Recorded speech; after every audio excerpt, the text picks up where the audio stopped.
ایک چیز آپ نے نا پورا رمضان استعمال نہیں کرنی، وہ غصہ ہے۔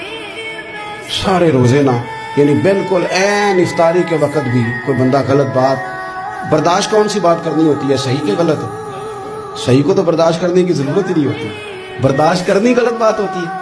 اس کو سہنا ہے، اسے کہنا یار روزے ہیں، رب کی رحمت برس رہی ہے، جا میں نے تجھے اللہ کی رضا کے لیے معاف کیا۔ اور ذہن میں حدیث رکھنی ہے کہ حضور نے فرمایا تو رب کے بندوں کو معاف کر، اللہ تجھے معاف فرمائے گا۔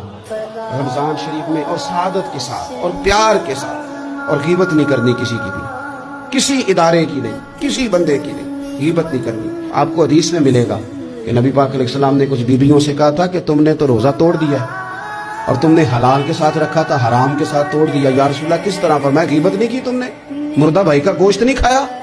یہ بہت بڑا جرم ہے، اس سے بچنا ہے۔ موبائل کم استعمال کرنا، اور مہربانی کریں کم خبریں دیکھیں، جو خبریں عورتیں پڑھتی ہیں ان خبروں سے بھی پرہیز کریں۔ کوئی ہم نے بڑا سال 11 مہینے سیاسی تبصرے کر لیے، کیا انقلاب آیا پھر ملک؟ تو رمضان کا مہینہ سیاسی تبصرے رہنے دیں، زیادہ وقت مسجد میں گزاریں، زیادہ وقت اللہ کے گھر میں گزاریں، زیادہ ٹائم آپ تلاوت قرآن پاک میں، استغفار میں، درود شریف میں گزاریں، ایک دوسرے کے ساتھ پیار کریں، ایک دوسرے کے کام آئیں۔ اے خالق کائنات، آئندہ جمعہ رمضان میں آنے والا ہے، اللہ امت کی خیر فرمانا، کشمیر کے مظلوموں کی خیر کرنا،